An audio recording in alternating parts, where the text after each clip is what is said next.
All right, little audio update. Wednesday, I think. Way back Wednesday. What do you mean Wednesday? So doing a little bit of upgrade for the audio / in-car comms for the Mustang. This is the original panel. HVAC controls up top. It's a normal single DIN, or if you do the double DIN, it basically takes away the pocket and just gives you a full double DIN radio. So I ordered a panel from 417, I think 417 Motorsports, 417 Fox, something like that. I'll put the link in the description. But ordered their blank panel for 91 or 90 to 93 panel for a single DIN, because I have the single DIN already. Not really looking to do the double DIN. Really don't have a need for it, honestly. And then reason I got the blank panel, because I got a sponsorship by one of my sponsors for an in-car comm setup. This is by PCI Race Radios. This basically hooks up. This is the power connection. This is a connection that I think they sell an adapter that you could do to like a headphone jack, like a 3.5 millimeter headphone jack.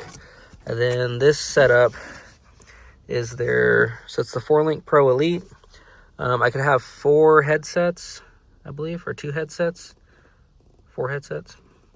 I was kind of playing around with it. The main thing that's cool with this is the headsets connect by Bluetooth, or they hardwire into the radio, and then the radio, or this radio deal, connects to Bluetooth to your phone, so you can communicate with your co-driver, or if you have the radio add-on, you can communicate with a crew member outside the car. Here are the headsets, really nice. It's the Elite G2 kit. So I'll have each car, well, at least the Mustang for the time being, will have a we'll have the headsets plugged in. I have little billet mounts to hang these on. And the El Camino will probably get the same setup down the road once that's a little bit more drag and drive ready.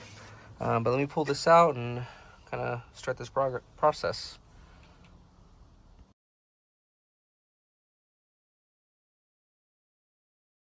All right, so a little bit of continuation of doing our in-comm radio upgrades. Got the PCI radio mounted, cut out. So if you do use the 417 Fox panel, don't use anything but the circular saw. I have a little cutoff tool, a little Milwaukee, like 3-inch cutoff tool that I try to use, and it melts this. You can kind of see the line right there, like it sprayed some of the this plastic on it. So I'd use a little multi-tool that I have, cut out the little square for this. The radio was already cut, so I'm using the single DIN Alpine, little throwback, little cheapy Alpine that I have.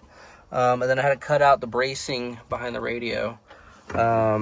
So one thing I didn't notice, this bracket, which thankfully I didn't break the whole cluster or the center console, there's some Phillips screws on the backside that you remove those 4 screws, this whole bracket comes out. You don't got to cut it, because I was actually cutting it out and then it snapped, or the glue or whatever came off of here, and that's why we're here. And then the upper brace, it's kind of part of the dash frame. Just cut that out, put that piece out, got that piece out, HVAC controls. So that's all out. So because when the holes were kind of wallowed out, I had to use some like drywall anchors for the bottom screws. But this basically slides in right there, sits pretty much like that. So let me screw this thing into place, and then I'll come right back. All right, so we're all in. Big dog Adrian out here just big wolfing around. He ate a whole fucking burrito like the size of his freaking arm. One bite, you know the rules. Huh? I ate half of the burrito. Then you ate the other half. That's too much. That's what she said. So we got it in, like Adrian gets it in. So we have the radio in right here, have our Bluetooth control. I still gotta do the power. So that's cool. That's in, simplified. I'm gonna probably order a little kit that they sell that has like the 2 plugs surface mounted. If not, I gotta run the long wires to the back of it, or or from the back of the intercom system. I'll probably run them up like right here or something, because I can't use the e-brake. But I'll probably just end up ordering that little kit, mount it like right here, so then you can just plug the harness in or the headset in right here, and then you're good to go. But yeah, definitely a big upgrade. This will definitely be needed for Redwood, because after we did Chaos Cruise, I couldn't hear for quite some time. My leg, my neck, and my back is spinal. So yeah, definitely cleans up the interior. Like I said, it's the in-car comms is definitely going to be a huge upgrade, because I basically went deaf. How you say it? Deaf, DEF, deaf. Just from the Chaos Cruise, and that was a two-day event, and each drive day was like 3.5 hours, about almost 4 hours, and I couldn't hear a damn thing. Part of that's also because the exhaust is getting dumped underneath the car, or underneath the front bumper, basically. When I do the cutout to do the bumper exit, that should help a lot of the noise and the droning inside the car. I didn't do any Dynamat on this, which I'm kind of rethinking at this point, but I want to see what happens when I do the bumper cutout, and go from there. And then I actually got some motion billet hooks, so I can put up here next to the Scarlet Solutions gangster lights with the zip ties that aren't cut, thanks to Adrian. So we can hang the headsets up there when they're not in use. But yeah, coming along. Finished up the manual brake conversion the other day. Thanks to John not putting that together. So I got the wheels off. I had to buy new lug nuts because I forgot the other lug nuts are in the trailer, in storage. And it was actually cheaper for me just to buy a new set of lug nuts for $30. It's because the street wheels that I have are the 17x10s. They take an Acorn lug nut versus the 15-inch wheels that are in the back. Those take shank style. So either way, I have an extra set of lug nuts now, just in case. So lug nut the world. But yeah, that's pretty much it. Adrian's having fun over here, just not even ordering the right parts, then getting mad that he ordered the wrong parts, that he had to order new parts. And then I had to bless him with a couple things, which I wish someone would give me nice, expensive parts too. So he's got that Meekman's alternator that matches his high ram with the alternator pulley on there now. I blessed him with the fuel pressure regulator out of the El Camino, because that's right there, because I have the motion fuel pressure regulator. Bought him some fittings. Actually, I think didn't I provide like damn near all the things at this point? Basically, yeah. That was your choice. You can pay me back. I'll just add it to your tab. I said, okay. Are you ready for the tax on that? Like, you thought SF tax was expensive? Just wait till you see my tax. So, we got that. He ordered the throttle cable from Motion wrong also. Yeah. So, I ordered the throttle cable correctly. I ordered all the fittings correctly. Got everything done correctly on my end. Adrian, not so much. I think everything I ordered was wrong. Hey, didn't you order the brackets right at least? Yeah. Okay, so at least he ordered the brackets right for the bumper swap.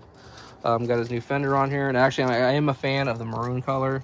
Also because I have two cars that are maroon. Dark red. Red car. One of my trailers are red. The El Camino, maybe one day, if I can find someone to do the body work that's not going to just take all my money. Paint this like a candy brandy wine, which is like a dark red that kind of matches the ram. It's like a Delmonico red kind of a color. But big upgrade for this car next month as a birthday present for myself, and just as a stress buy, I'm ordering a Torque Storm kit with the, I guess the Gen 2 cover is already standard, but a black head unit Torque Storm. That's made in USA, centrifugal supercharger. So I'm gonna order that on my birthday as a little birthday present for myself. We have an ICT billet alternator bracket coming, because I'm gonna do a passenger side head unit. So the alternator bracket's gonna get moved, or the alternator and the alternator bracket's gonna get moved to the driver's side. So I'm gonna have to redo a few things. I'm gonna swap out the pump because I think it's a 255 liter per hour, but I'm gonna change that out to the I forgot what the pump is. It's like the 276 or something like that pump that TI Automotive makes. It's the same. I have the dual pump system in the Mustang, so I'm going to use that same pump in this and just do a single, just because I really only want to make maybe 10 pounds at most on this car. Just a little fun street car, and go have fun. That Shauna can go take it to work. I need to change the rear gear so it's not as bad on the freeway. But like a fun little cruiser car, so we can beat up on Adrian and make fun of him with the slow car. What? What? Oh, I'm just making sure people understand what's going on. Because we'll be coming up, chopping. Mustang will be chopping up the block. El Camino coming in the rear, and then we're going to be waiting for Adrian. Oh, wait. He's actually back there. We couldn't hear him. So the emotional abuse that he takes, it pays for itself. Because he does it himself as well. But yeah, the big upgrades for the El Camino coming along. That'll be boosted. That's boosted. The truck's boosted. The Fusion's boosted. My work truck's boosted. Bronco's not boosted. And then the Sierra's not boosted. You're supposed to say yet. Yeah. Maybe next year. Ooh, get allergic to fucking Adrian lying over here to people. But yeah, this is part of what are you doing? You gotta do the washers for the bracket. Cut it. My bad. Look, like, I need golf clap, everybody, golf clap. Adrian's actually thinking ahead. But yeah, this is a continuation of LS Fest Prep 2027. We'll get there, hopefully. Either 3 wheels or all wheels. Hopefully all wheels.